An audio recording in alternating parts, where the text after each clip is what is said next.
Bonjour, bonsoir les amis et bienvenue sur un nouvel épisode de Beyond the Hoops. Aujourd'hui, on va vous parler de la prochaine draft. Vous allez voir, on vous a préparé une discussion autour de la prochaine draft. Mais avant qu'on démarre, pour tous ceux qui veulent soutenir le podcast, un petit like sur Spotify, Deezer, YouTube, un petit commentaire pour le référencement et bienvenue sur le podcast de QBasket.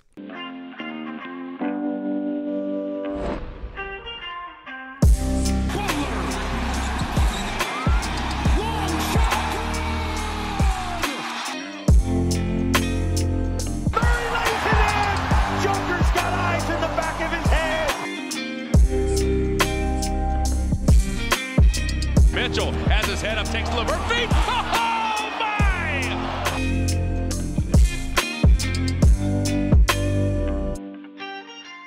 Alors, on avait un peu installé ça l'année dernière, l'idée de vous parler aussi des jeunes, de vous parler de la draft, et on essaye assez tôt finalement dans l'année de commencer à vous présenter certains profils, notamment parce que la saison NCAA est en cours et que c'est cool aussi d'avoir un peu d'informations sur les différents noms.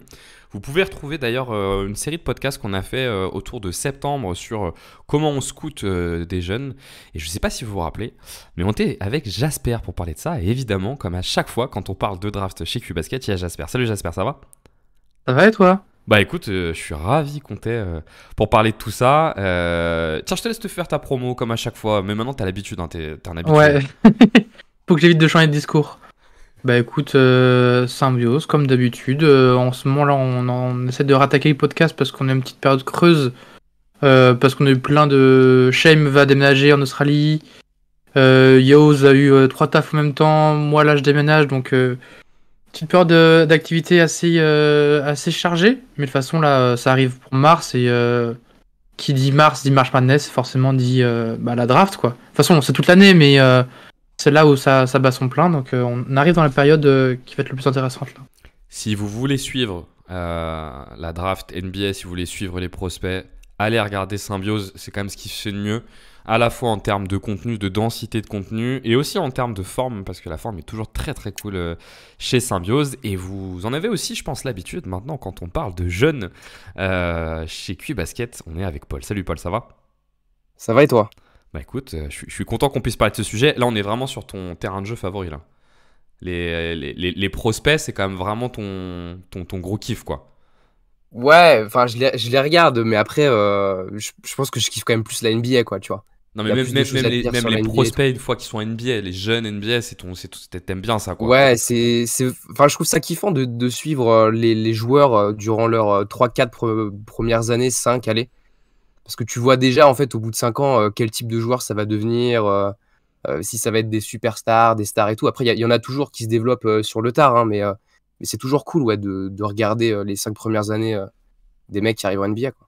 Tiens, j'espère, toi, l'année dernière, il y avait un gars que t'avais senti un peu avant tout le monde et qui... Enfin, je sais très bien de qui tu vas parler, mais t'avais un gars que t'avais senti Ouais. un peu avant tout le monde et qui, effectivement, cartonne bien cette saison. Je pense que mon chouchou dernière c'était Ryan Dunn. Je trouve qu'il a plutôt bien se prendre en début de saison. Le contexte des Suns, en plus, pour le coup, lui marche bien. Même avec Ighodaro, je trouve que les deux rookies des Suns, on avait parlé dans le draft recap que nous, on avait adoré la draft des Suns pour les pics qu'ils avaient.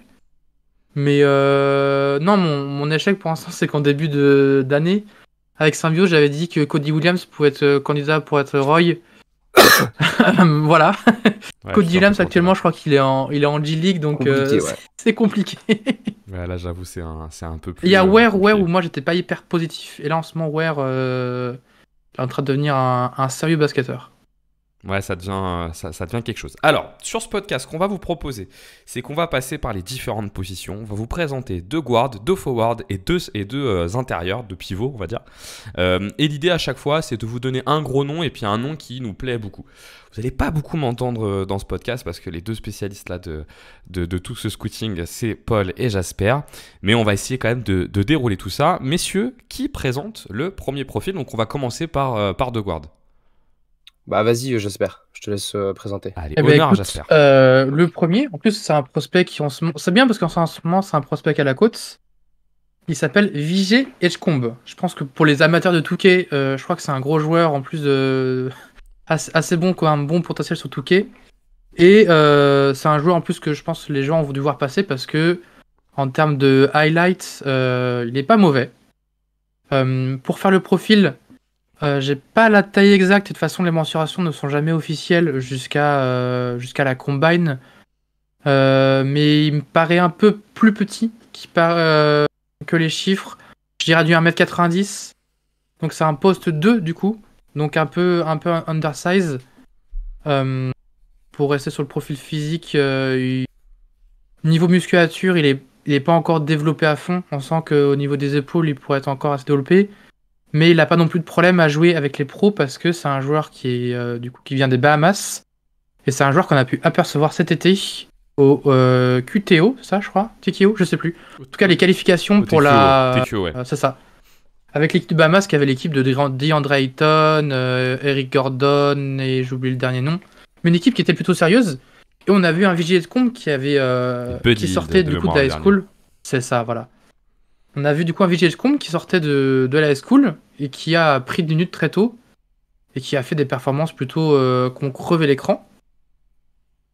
Et donc cette année, peut le voir évoluer du côté de Baylor. Baylor qui est une fac assez reconnue parce que coach immensément reconnu, Scott Drew. C'est un peu comme, facile de dire à comparaison, mais Popovich, c'est-à-dire qu'il y a beaucoup de coachs qui ont passé par l'école Scott Drew, c'est-à-dire qu'ils vont être assistants, et ensuite ils vont en prendre une fac. Par exemple, ça a été l'exemple de Kansas State quand Jérôme Tang est venu. Enfin, il y a beaucoup d'assistants qui sont NCAA, qui sont passés par l'école de Baylor, et qui est une fac quand même reconnue depuis plusieurs saisons comme étant une fac très sérieuse, qui est toujours candidat, et qui en plus développe des prospects. C'est-à-dire que, pour faire le comparo, Kentucky, c'est connu pour être une usine à prospects. Par contre, récemment, les résultats, ça allait pas. Baylor, ils arrivent à faire un peu la part des deux, même si récemment, ça a été un peu plus compliqué. On a vu avec des mecs comme Keontae George et Missy qui n'ont pas été non plus exceptionnels en NCAA, mais qui sont avérés d'être des bons joueurs NBA. Donc toujours un bon environnement. Et pour revenir sur la saison VJ Combe, il y a une saison un petit peu décevante au début de saison. Je pense que l'intégration a été compliquée, comme effectivement tous les joueurs tous les prospects qui sont venus à Baylor. Il y a eu aussi Jacoby Walter, qui est aux Raptors, qui a une saison pour le coup assez difficile à côté de Baylor. Comme c'est un effectif qui... Edgecombe, c'est un deuxième année du coup, c'est un première année? Première année, pardon, c'est un freshman. Ok, c'est un Je crois première année. que tous les joueurs qu'on va présenter, c'est des freshmen, si je me trompe pas là. Ok.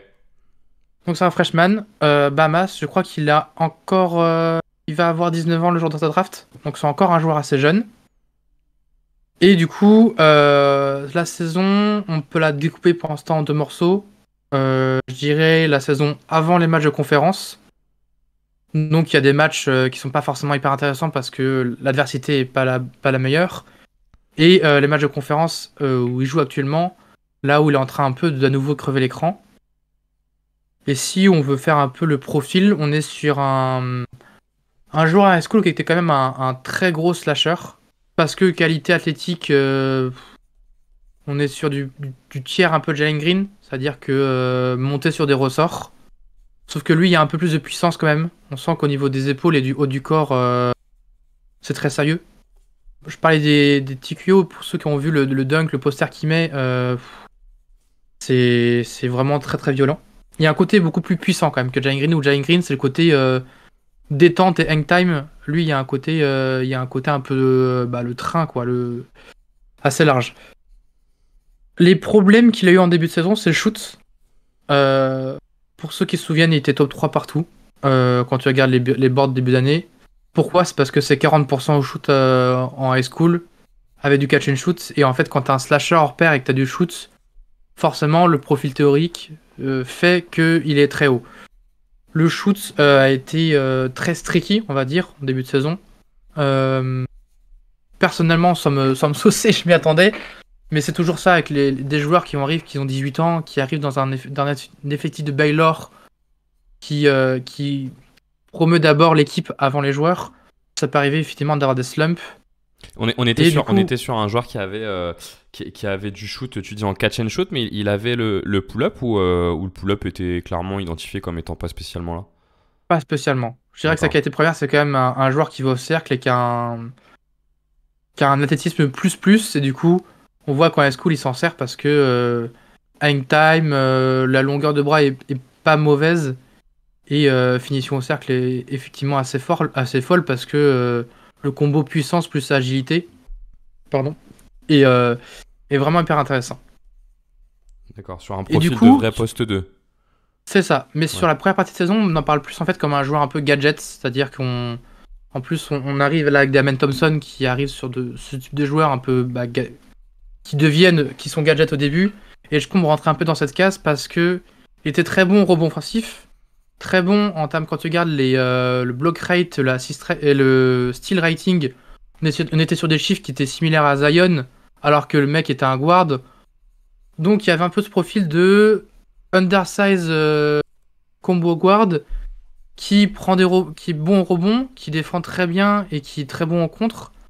Par contre, offensivement, qui est quand même très brut sur le shoot et qui a montré que le handle n'était pas là parce que on passait d'un joueur qui avait beaucoup de facilité à aller dans la raquette en high school à qui se fait un peu détruire sur tous les drives en NCA et qui avait eu beaucoup de difficultés à changer de rythme en fait, qui avait un passing plutôt intéressant mais qui pouvait pas développer parce qu'il avait ce manque de handle. Et les équipes aussi connaissaient le profil parce que il a fait beaucoup de bruit en high school et du coup en fait ils commençaient déjà à le sac, c'est-à-dire qu'on va l'attendre dans la raquette. On va préférer concéder du coup un pull-up de Village Comp plutôt que de laisser d'aller dans la raquette. Donc un début de saison assez compliqué. Et puis un début de saison en fait de prospect de Baylor quoi. Je pense un peu de mal à s'adapter. Et récemment, sur le dernier match, bah, c'est 25 points de moyenne à 42% à 3 points. Ah Donc, ouais. D'un coup, ça change la profil, ouais. oui. Et en plus, c'est des matchs de conférence. Donc, c'est des matchs où, logiquement, l'adversité est censée être beaucoup plus forte. Surtout que Baylor dans une conférence assez élevée. Et beaucoup plus de confiance, beaucoup plus de ballons en main aussi. Plus les matchs sont passés, plus on l'a vu avoir des responsabilités ballons en main. Je pense que le coach aussi a eu du mal à cerner le prospect. Parce qu'effectivement, si tu as un joueur qui shoot pas et qui est très bon au rebond offensif, bah, c'est compliqué de trouver un rôle à ce prospect, surtout en NCA. Bah, surtout Pardon, que, je t'ai coupé. ouais, non, mais surtout que tu dis qu'il n'y a pas trop de playmaking. Donc, déjà, de base, t'es sur un 2 un peu petit, un peu Ouais. undersize, c'est ce que t'expliquais tout à l'heure. Donc, c'est déjà une limite structurelle. Faut pas qu'elle se cumule trop, quoi. Même si Ouais, t'as c'est ça. des qualités élites par ailleurs. Toi, Paul, tu l'as scout aussi un petit peu, Edgecombe, et t'en penses quoi? Ouais, moi je l'aime beaucoup Edgecombe. Je trouve qu'il a un profil hyper intéressant qui va forcément matcher en NBA. Après, Jasper l'a bien présenté parce qu'il y a eu un peu il y a eu deux VJ Edgecombe quoi sur le début de saison. Il y en a eu un sur la première partie de saison et un deuxième sur la deuxième partie de saison. Mais là, j'ai regardé sur les 11 derniers matchs, il est carrément à 47% à 3 points. C'est Oui, il y a dire une à quel surchauffe point. aussi, je pense. Hein. Ouais, il y a aussi, Pas c'est sûr sentir. que ce sera compliqué de le garder, mais il y a du bien mieux en attaque sur les derniers matchs.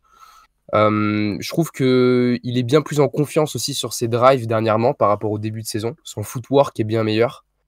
Il a encore du mal. Il arrête un peu son dribble par moment sur drive un peu trop tôt.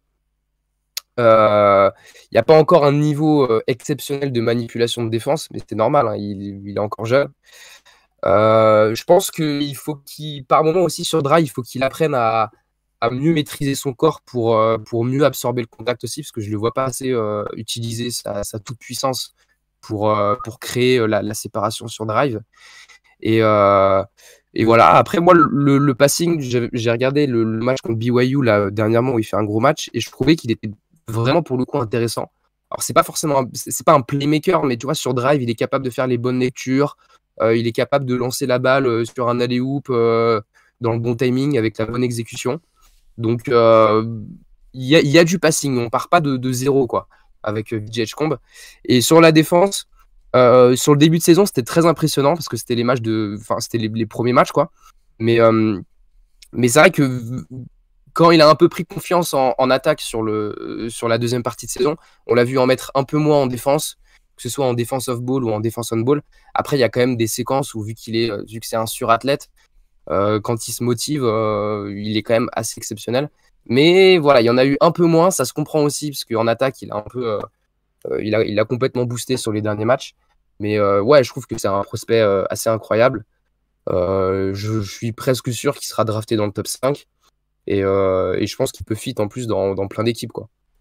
Là, dans ce que vous décrivez, j'ai l'impression que vous décrivez un vrai guard de complément, c'est-à-dire, c'est pas lui qui va initier le décalage, parce qu'il n'a pas le dribble. Vous avez parlé de son dribble qui est peut-être pas non plus élite, il n'y a pas non plus de shoot sur le pic, mais par contre, c'est un joueur qui peut vraiment coupler un très bon meneur. Et là, ce qui est bien aujourd'hui en NBA, c'est que quasiment toutes les équipes ont un très bon meneur qui fait des différences. Couplé à un très bon meneur, il est capable d'accentuer un premier décalage et de faire mal, soit sur du drive. Paul, tu te dis aussi sur quelques lectures sur la passe. Encore plus si on ajoute le shoot, comme tu le disais, Jasper. On est d'accord? On est sur ce type de profil-là, Jasper? Ouais, exactement. C'est pas un joueur, tu vas donner beaucoup de ballons début NBA. C'est aussi pour ça que les gens en parlaient un peu comme un joueur gadget. C'est que il y a un petit peu de connecting, donc il peut faire des choses sur drive. Il est bon aussi du coup dans les rebonds, dans les petits aspects. Il est assez compétitif, très compétitif pour un prospect de son envergure. C'est-à-dire que on l'a vu même dans les scrimmages se donner à fond. Il aime ça, il aime bien défendre. Et pour le coup, ça c'est quelque chose qui se voit sur le terrain, c'est je sais pas, j'aime pas ce terme de la grinta, mais tu sens qu'il vit aussi pour ces moments des fois de grosses attentes et du coup de vouloir arriver sur le meilleur défenseur. Pardon encore. Et je sais plus ce que je vous rater. Ah oui, sur le passing, je suis d'accord. Il y a beaucoup de comparaisons avec Jalen Green parce que le joueur explosif, il part avec beaucoup plus de certitude sur le passing que Jalen Green par exemple. Mais on retrouve un petit peu le problème il est tellement explosif qu'il joue parfois sur une seule vitesse et du coup dans sa drive ça se ressent. C'est que des fois en high school quand ça passait d'aller tout droit, ça passe déjà moins en NCAA, ça passera beaucoup moins en NBA. Donc il faut qu'il apprenne à avoir un peu de toucher, quitte à finir des fois un peu moins rapidement, où on a eu ce problème. Anthony Edwards s'est très vite adapté, mais Anthony Edwards aussi a un peu ce problème de souvent les joueurs très athlétiques.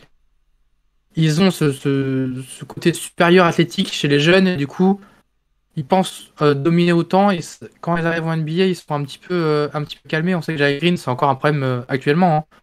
C'est sa finition au cercle. Donc, et je compte encore améliorer sa finition au cercle, parce que si tu compares en fait le côté profil athlétique par rapport à ce qu'il fait aujourd'hui, tu peux en demander plus parce qu'il a tellement un profil athlétique exceptionnel que tu pourrais en demander plus. Peut-être une dernière question pour finir sur ce profil, une dernière double question. Je vais vous demander tous les deux d'y répondre et puis je pense qu'on fera ça à chaque fois. C'est quoi la qualité qui a fait que vous l'avez pris, genre la qualité vraiment qui vous flash, et s'il y avait une petite comparaison à faire avec un joueur NBA actuel, ce serait qui? J'espère. La qualité, Ouais. je dirais son côté compétitif. Ok. Et s'il y avait une comparaison avec un joueur NBA, ça serait qui? Pas toujours simple cette question, hein. Ouais, j'ai envie de dire Cam Whitmore, mais ça fait. Aujourd'hui, Cam Whitmore, c'est un genre de fin de rotation NBA, donc c'est compliqué. Tu peux remettre un mec que j'ai actuellement dans le top 5, donc. Mais en fait, c'est les prospects récents qui arrivent, les Jalen Green, les Anthony Edwards, tout ça, des joueurs hyper explosifs. Et des fois ça tombe bien, des fois ça tombe pas. Après, chaque profil est différent, mais franchement, là, j'ai pas trop de. Non, mais c'est Ah pas- si, j'ai vu Victor Oladipo, pardon, c'est ça. Victor Oladipo, j'aime beaucoup pour le Ouais. côté aussi défense. Et le côté, il y a un peu de handle, mais pas non plus assez pour être un premier ball handler. Et le Oladipo du Thunder, pour ceux qui s'en souviennent, je pense que c'était la meilleure comparaison. Toi, Paul, à cette double question, tu répondrais quoi? Pour moi, sa grosse qualité, c'est quand même son physique, quoi, ses qualités athlétiques. Ouais. C'est assez rare d'avoir un prospect aussi athlétique. Et comparaison, moi en fait, j'avais Anthony Edwards. Après, est-ce qu'il va réussir à avoir le niveau de Ant? Je sais pas. Parce que Ant, il y a quand même un mindset tu vois, genre, tu sens que c'est un gars qui peut représenter ta franchise sans forcément être le franchise player rêvé. Mais il y avait vraiment ce côté.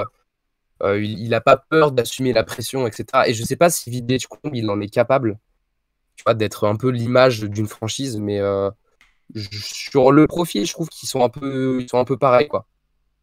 Ok, intéressant. Messieurs, je vous propose qu'on passe au deuxième joueur, ça vous va? Eh ben, Paul, je te laisse la main. Alors moi, pour mon joueur, donc sur les postes de guard, j'ai pris Jeremiah Fears. Jeremiah Fear, c'est un prospect qui joue donc à Oklahoma, avec le numéro 0 dans le dos. Il a son frère qui est sophomore, si je dis pas de bêtises, à Michigan State.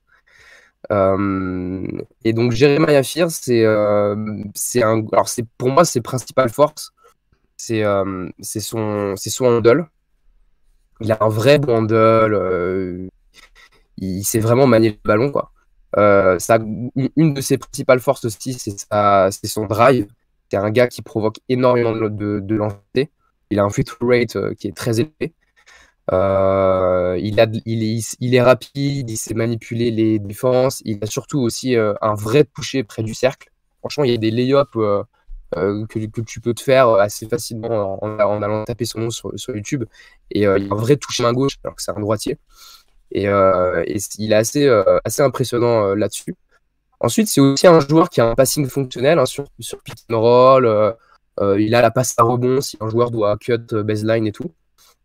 Donc, un prospect offensivement qui est assez intéressant parce que aujourd'hui en NBA, quand tu as des vraies qualités sur drive, quand tu es capable de drive, quand tu es capable d'aller chercher des lancers, et en plus, lui, ses lancers, il les met, il a plus de 80% sur ses lancers, bah, c'est plutôt cool. Et en défense, donc si je reste sur ses forces, il est un peu. Alors physiquement, ça va être un peu compliqué en NBA parce que je trouve qu'on ne les voit pas forcément beaucoup, ces défauts en défense, mais je pense qu'il y aura forcément des problèmes on-ball en NBA. Après, moi, je trouve qu'il y a eu un match, là, un super match qu'il a fait contre Michigan où on l'a vu vraiment à la fin du match venir en aide. Et c'est un gars, en fait, qui n'a pas peur de venir en aide s'il y a un ailier drive ou s'il y a un roller qui vient driver et tout. Il a pas peur. Donc, moi, je me fais pas trop de soucis sur les efforts, sur sa capacité à peser. Pas forcément négativement, on va dire, en défense, pardon, en NBA. Et vu qu'il y a un passing fonctionnel, avec des qualités sur drive, je trouve qu'il y a un prospect qui est très intéressant. Ensuite, ses faiblesses. Il y a quand même une grosse faiblesse au niveau du shoot. Je sais plus quel match, mais dernièrement, il y a eu un match où il passe souvent à côté de ses matchs au niveau du shoot, mais il y a eu un match où en fait, il balançait des briques. Ça faisait vraiment peur. C'est-à-dire que la balle, elle touchait même pas le cercle, quoi. Donc, il y a un shoot qui est compliqué. Après, moi, je trouve que l'adresse à 3 points sur les prospects, c'est pas le truc le plus fiable au monde. On a vu des mecs comme Tyrese Maxey avoir du mal à rentrer leurs 3 sur leur année freshman. Même Anthony Edwards, c'était pas si ouf que ça. Donc, après, lui, le truc, c'est que son adresse, elle est vraiment basse là dernièrement. Mais son adresse au lancer et son adresse aussi sur les longues tours, je crois qu'il a à peu près à plus de 45% sur ses longues tours, me fait penser que ça peut être un joueur, ce sera pas forcément, oui, il y a peu de chances que ça devienne un shooter élite, mais c'est un joueur qui peut quand même rentrer ses 3 points en NBA s'il bosse, s'il modifie peut-être 2-3 trucs dans son shoot, quoi.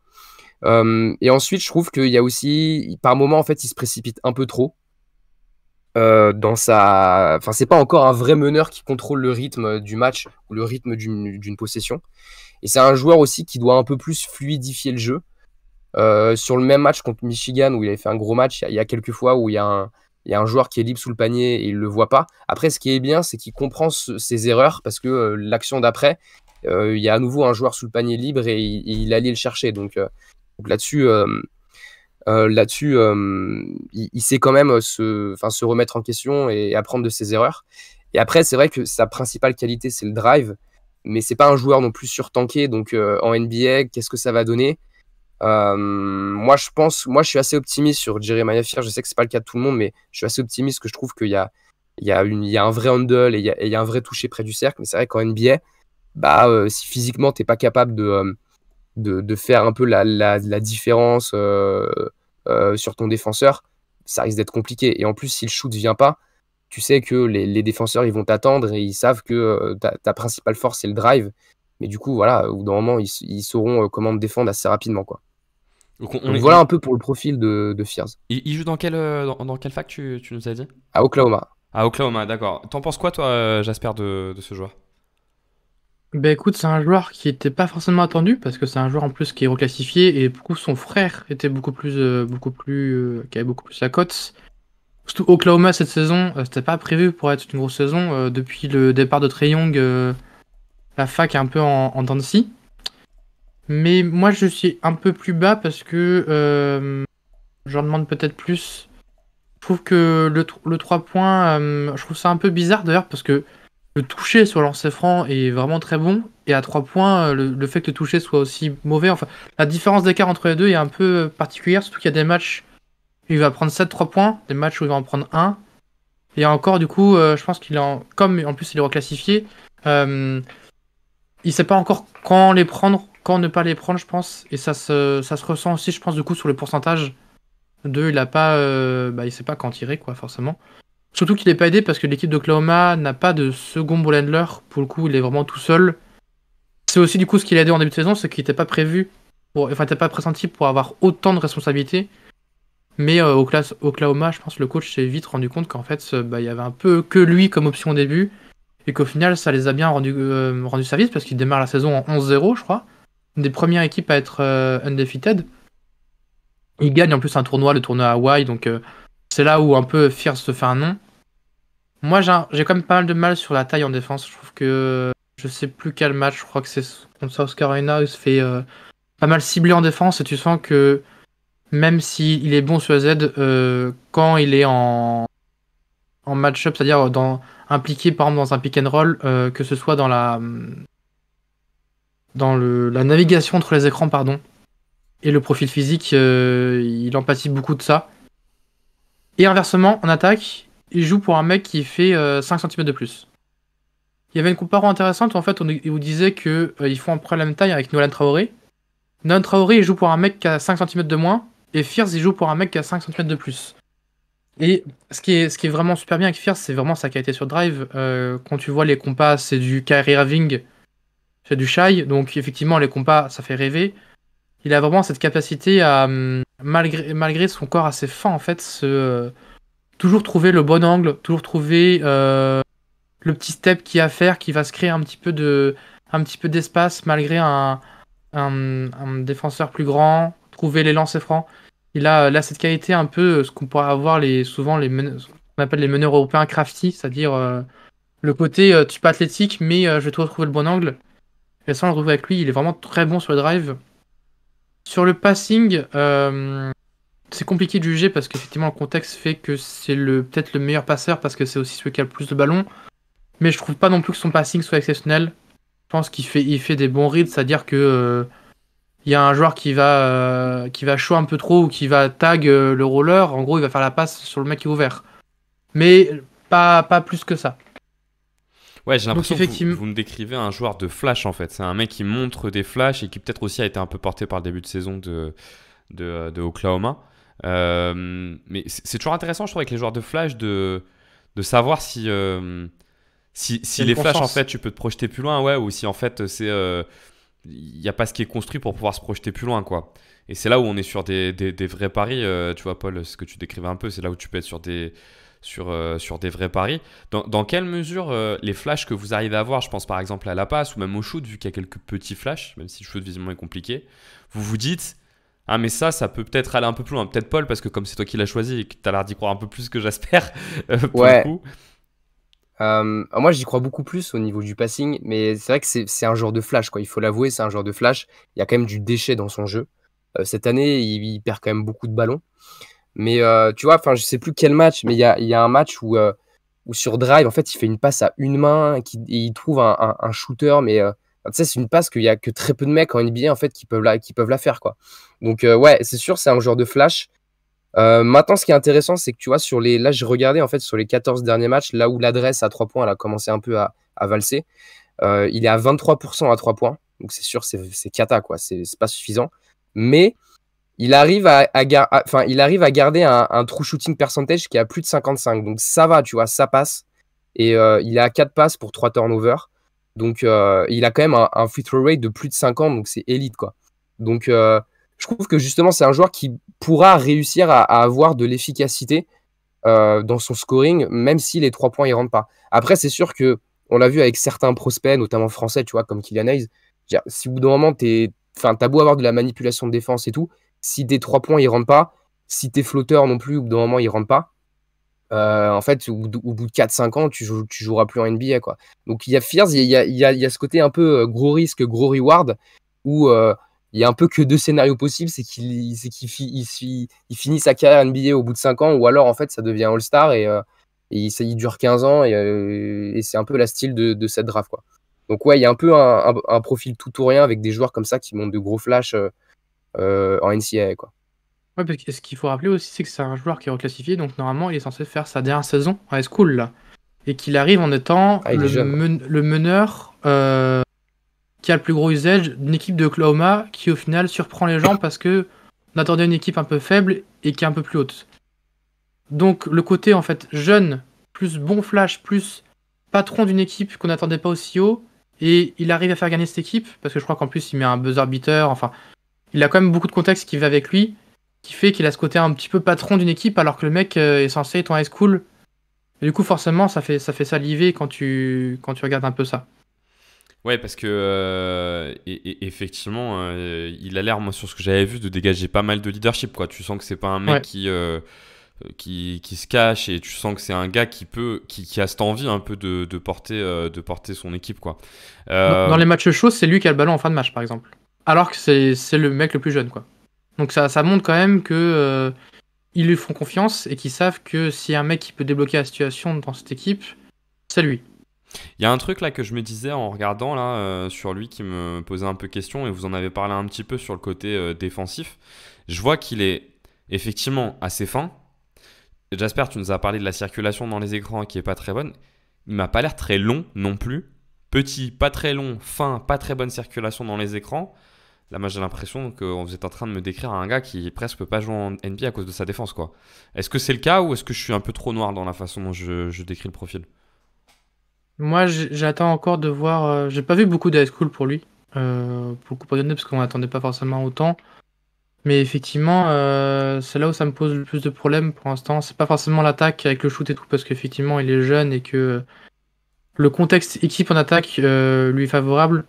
En défense, je trouve que même il est facilement ciblé en NCAA et du coup, ça fait peur parce que ça veut dire qu'en NBA, il va pouvoir se faire un petit peu. Ce genre de profil, effectivement, c'est assez compliqué. Même des mecs comme Darius Garland qui ont été très bons en attaque, ils ont eu beaucoup de mal, même encore aujourd'hui. Hein. Ou Darius un mec Garland a comme Rob ce- Dillingham qui a Ouais. énormément de qualité offensive, et qui, alors là, Paul, là, je vais le brusquer, mais parce que Paul, je sais qu'il comprend pas pourquoi Rob Dillingham joue pas, mais qui a énormément de qualité offensive, mais qui a du mal à trouver de la place parce que sur des longues séquences, il est un peu trop ciblé, quoi. Ouais. Mais Euh, peut-être un peu plus long que Dillingham, parce que Dillingham, il a des petits bras pour le coup. oh, Ouais, et puis il est petit. c'est le problème avec Dingham. Ouais. Il est petit, je Dillingham, crois. la wingspan, elle est même pas positive. Je crois que c'est la même que sa taille. Donc, Ah oui, d'accord, ok. Oui, donc c'est vraiment tout petit, quoi. On se fait le même jeu. ouais, c'est Kobe White, quoi, en gros. On se fait le même jeu. Si vous deviez le comparer à un joueur, ou si vous fait penser à un joueur, ce serait qui? Vas-y, j'espère. Je réfléchis du coup, là. Euh, j'ai Moi, réfléchi. Moi, j'ai l'impression, dans ce que vous me Euh, décrivez, mais ça me fait un peu penser à Keyonte George quand il est arrivé, quoi. Mais je sais pas si la comparaison est bonne. Attends, ouais. moi j'en ai un. Moi, il me fait pas vraiment penser à Collier, mais je trouve que dans la narration, elle est un peu la même. C'est-à-dire qu'il arrive dans un contexte en NCAA qui est pas hyper facile et tout. Et alors, il est moins tanké que Collier. Il est peut-être moins bon passeur, mais je trouve que sur drive, il est plus impressionnant que Collier. Donc, dans les stats, un peu, il me fait un peu penser à Collier. Et sinon, j'aime bien le comparo avec Sexton. Alors, Sexton, il est meilleur shooter, mais il y a un peu de Sexton un peu en Jeremiah Fears. Mais je pense qu'il peut peser plus positivement en défense que Sexton. Parce que Sexton, c'est pas ouf en défense. T'as Ouais. quelqu'un, Jasper, toi, de ton côté? Je pense à Treman, là. Mais Treman, il y a quand même beaucoup plus de création pour lui-même, je pense. Et il y a beaucoup plus de ce côté un peu step back mid-range, là où il y a quand même beaucoup plus au cercle, Fears. Bah, sinon, il y a du Darius Garland, mais Darius Garland, peut-être que c'est un peu rich pour lui. Mais dans l'attitude, sur les drives et tout, il y a un truc que. La sérénité qu'on peut retrouver, la maturité qu'on retrouve, il y a du Darius Garland de Vanderbilt. Ok, très bien. C'est noté. Et bien, écoutez, je vous propose qu'on passe au forward, à nos ailiers, qui sont les profils. On avait fait d'ailleurs, quand on avait fait le podcast, c'était bien ce qu'on s'était dit, c'était qu'on est sur les télés, sur les profils forward presque les plus recherchés aujourd'hui en NBA. Pareillement, on va vous présenter deux joueurs, enfin surtout Paul et Jasper vont présenter deux joueurs. On commence par le plus gros, encore une fois. Qui le présente? Le plus gros, c'est toi ou c'est moi? Je pense que c'est plus toi, mais je peux le faire. En vrai. Bah, vas-y, fais-le. Enfin, ok. Moi, je commence peut-être par un. En fait, mon joueur, c'est compliqué parce qu'il s'est blessé et on ne sait pas s'il va rester à la draft. Mais on va rester aux Bahamas parce que il a joué avec Fiji Tomb aux Bahamas. Il a joué, je sais plus si IMG ou Link Academy, mais on parle d'un forward qui est listé parfois 2m10. Donc, effectivement, quand on parle des forwards qui n'ont plus vraiment de poste, on est typiquement là-dedans. On va parler de Donnie Freeman. Déjà, le nom, il y a un petit flow. Physiquement, aussi, je trouve. Il joue cette année à Syracuse. Pour revenir un petit peu sur le contexte de l'équipe, Syracuse, c'est une équipe qui était en fin de cycle parce que le coach historique, Boyheim, j'ai plus son prénom, qui a fait de la zone pendant 70 ans et qui a coaché, je crois, pendant 60 ans. Donc, coach historique, hein, qui a le record de matchs en NCAA, je crois. Enfin, c'est impressionnant. Il a commencé à 20 ans, il a arrêté il est à 80, donc c'est un coach, pour le coup, mythique en NCAA. Et du coup, c'est la deuxième saison, je me trompe pas, du coach. Et donc là, il avait un peu un effectif pour construire son équipe. Assez limité, et surtout pour attendre le fameux Kian Anthony, parce que c'est le fils de Anthony qui allait arriver à Syracuse. Et du coup, cette saison, il avait un prospect 5 étoiles, qui était Donnie Freeman. Donnie Freeman, pour faire le profil, on est sur un poste 3, 4, même parfois 5 dans le Small Ball 5. Donc il peut jouer un petit peu partout. Parce que défensivement, il est assez mobile. Sa taille, je parlais de 2m6 à 2m10 parce que ça varie en fonction des sites. Et pareil, ça sent la combine. Et en plus, on sait qu'avec la combine, les agents, ils peuvent toujours faire en sorte que tu grandis un petit peu dans les chaussures, on va dire. On a encore un peu de mal à définir son poste. Et ça s'est ressenti du côté de Syracuse. Là où en début de saison, c'était un joueur qui évoluait un petit peu de dos au panier. Totalement différent de ce qu'on a vu en high school. Ou high school, on a vu une sorte de Jabari Smith Jr., c'est-à-dire un joueur qui aime bien prendre des pull-ups, qui a une capacité aussi, même plus que Jabari Smith, de un petit peu d'handle, attaque du cercle, qui peut jouer beaucoup au large pour un joueur de 2m6, 2m7 pour sa taille. En tout cas, c'était hyper intéressant. Et qui a un release point, c'est-à-dire que quand il shoot, en fait, il shoot super haut. Presque des fois le dos un peu le dos très droit, ce genre de shooter qui shoot un peu en arrière, un peu comme Trey Burke, pour ceux qui se souviennent du shoot de Trey Burke. Et du coup, on a vu un joueur mal utilisé, je pense, à Syracuse, dans une équipe de Syracuse très faible. Hein. On n'est plus sur l'équipe de Syracuse qui était prétendant au titre là, mais c'est une équipe de reconstruction. Et du coup, il n'a pas eu forcément les meilleurs ballons. Il évolue au poste alors que c'est pas ses qualités.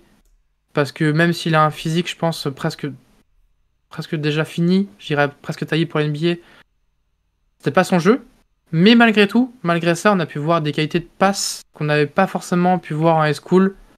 Quand les double teams, même quand les dos au panier, on a vu des bons rues d'une bonne vision. C'était intéressant, mais les pourcentages étaient vraiment, je crois, assez catastrophiques parce que le joueur, j'ai l'impression qu'il ne savait pas quoi faire. Et qu'en fait, les meilleures séquences, c'était effectivement quand il évoluait au large, ou en fait en 5, quand il évoluait dans un small ball, et du coup, il était utilisé pour écarter le terrain. Donc, c'est assez compliqué d'évaluer le joueur, tant il y a des séquences où c'est négatif, mais ces séquences négatives, pour moi, on les retrouvera pas en NBA. Donc, je me dis, je n'aurai pas ces ballons au poste, un peu comme Jabari Smith qui avait tous ses ballons au poste en NCAA, et on a vu Rockets que ça sert à rien d'avoir ces ballons au poste parce que si t'as pas les capacités physiques et c'était pas assez efficace, Du coup, pour rester dans la promesse de Flash, Freeman, c'est vraiment cette promesse de grand ailier, capable de shooter, très mobile, capable d'avoir un petit peu de passing et qui a un handle qui peut emmener en fait ton pivot ou ton poste 4 au large. Et du coup, ça sur le profil théorique, c'est hyper intéressant. Paul, En défense, on a un joueur. Excuse-moi. Non, je t'ai coupé, je pensais que En défense, on a un joueur assez mobile, qui a pas forcément de difficulté à défendre au large, et qui physiquement peut tanker de meilleurs joueurs. Par contre, on a un manque de rigueur qui est assez inquiétant parfois. J'ai le souvenir d'un match contre Thomas Sorber, le pivot de Georgetown, où 4 actions de suite, il se fait prendre dans des feintes, il fait des fautes bêtes. Et du coup, en fait, il fait 4 séquences négatives de suite et ça le sort du match. Et là, on sent que c'est un joueur encore assez brut. Et en même temps, dans ce même match, en fait, en attaque, il fait 4-5 séquences où il est au large et attaque du cercle avec Eurostep, ensuite pull-up mid-range indéfendable parce qu'il shoot par-dessus tout le monde, et un 3 points, en fait, je crois, en transition. Donc, on est sur un joueur qui peut montrer dans la même séquence du très bien comme du moins bien. Sachant que sur ce genre de profil, c'est ce qu'on attend à cet âge-là. C'est des très gros flashs qui viennent compléter la dimension athlétique qui peut être un peu dingue. Paul, t'en penses quoi, toi, de Freeman? Ouais, bah, j'espère l'a bien présenté. Moi, c'est ça que j'ai un peu du mal avec son profil, parce que je me dis, en fait, il est grand, donc il jouera forcément 4 ou 5. Et donc là, il joue pivot sur du small ball, mais j'ai l'impression que c'est pas du tout viable en NBA, parce que défensivement, il y a trop de compromis. C'est pas suffisant, quoi, en défense. Il est un peu petit. Après, Il est un peu petit c'est un pour jouer joueur, 5. ouais, un peu petit, et puis pas suffisamment physique aussi. Enfin, il est long, il est pas très costaud. Euh, Merde, je voulais dire un truc, j'ai oublié ce que je voulais dire. Oui, c'est un gros rebondeur. Ce qui est bien, c'est que c'est quand même un mec qui bataille au rebond. Donc, il n'a pas peur d'aller au contact au rebond. Et, euh, et c'est vrai que le match contre Georgetown, il est intéressant parce qu'il y a vraiment du bon et du moins bon. Il y a des super drives par moment et d'autres, il y a des drives un peu moyens face à Sorber. Mais il a quand même un peu galéré sur sa match-up face à Sorber. Maintenant, c'est quand même un mec qui, s'il a du mal sur drive, il a du shot making, donc il y a des matchs où, ouais, où même si c'est compliqué pour lui de drive, bah, s'il y a deux mid-range qui rentrent, il y a 2-3 points, il peut faire du bien à son équipe, quoi. On n'en a pas finalement beaucoup vu avec Freeman parce qu'il a été blessé. Euh, j'ai l'impression que c'est un mec qui peut assez glisser quand même à la draft, à la fin d'un premier tour et tout. Mais du coup, ça peut être une steal parce qu'il y a quand même du talent, quoi. C'est un 6'10", il y a un peu de Jabari Smith en lui, comme l'a dit Jasper. Donc, la qualité de son shoot, plus la qualité quand même balle en main et quelques flashs de passing, fait que dans une équipe déjà compétitive, ça peut être intéressant, quoi.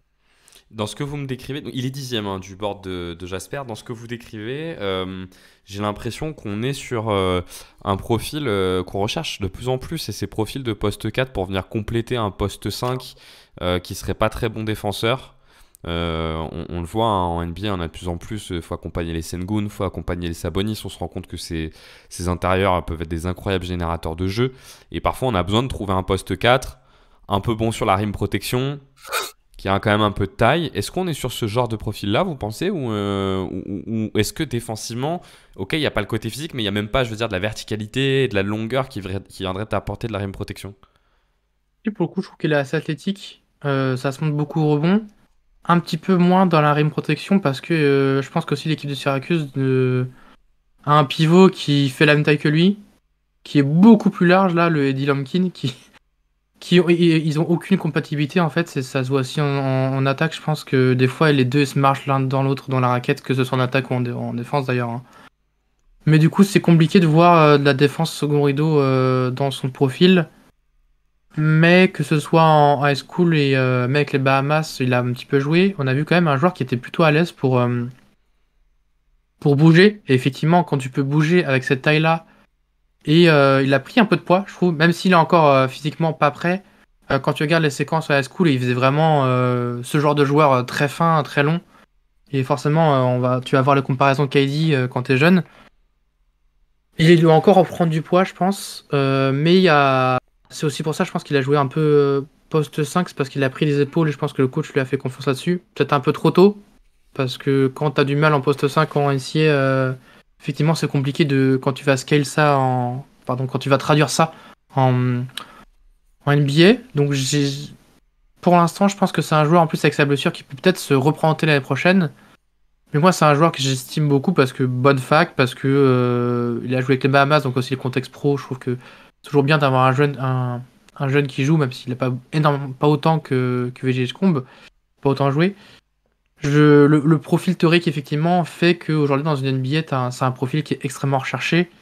Et je trouve que le shot making, on l'a peut-être plus vu en high school qu'en NCA, mais il y a des vrais flashs de shot making qui sont hyper intéressants.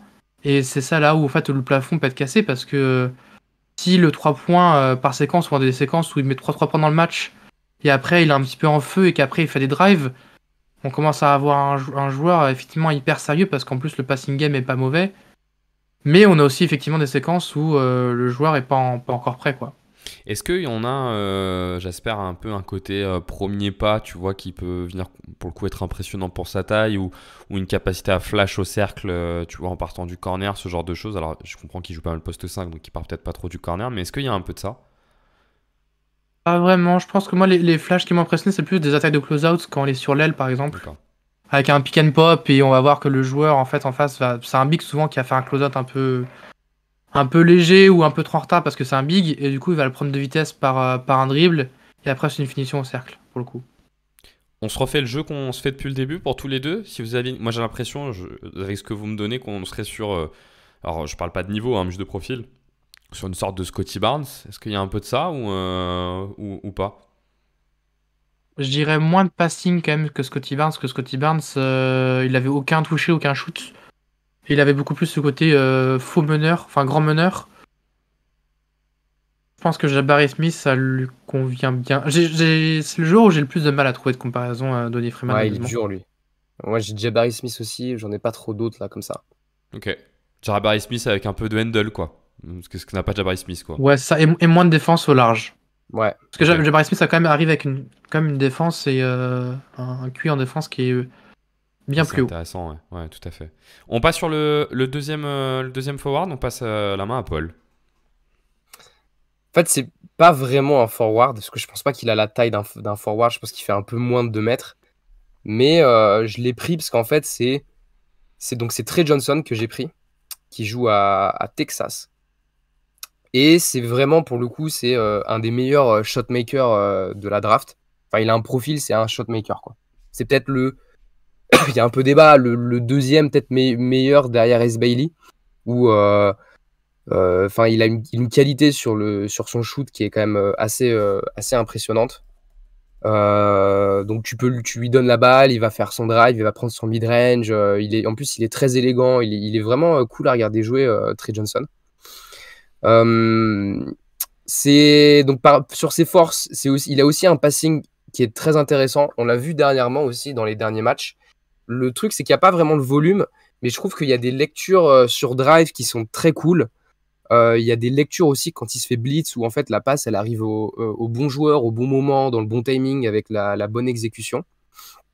C'est un joueur qui a dû toucher sur drive.